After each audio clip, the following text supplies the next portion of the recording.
In this video we will learn how to turn on your hotspot on Google Pixel 9. So go to your settings,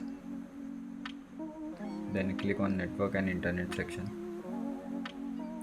then click on hotspot section.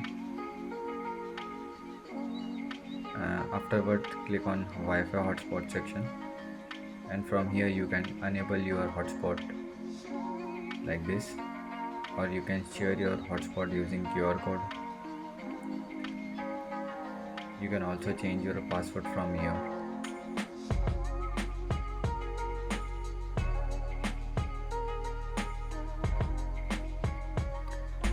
And there is also another way to turn on your hotspot. Scroll down your notification bar and you will find it in your accessible toolkit. You can turn on or turn off your hotspot here. And that's it for this video. Thank you for watching.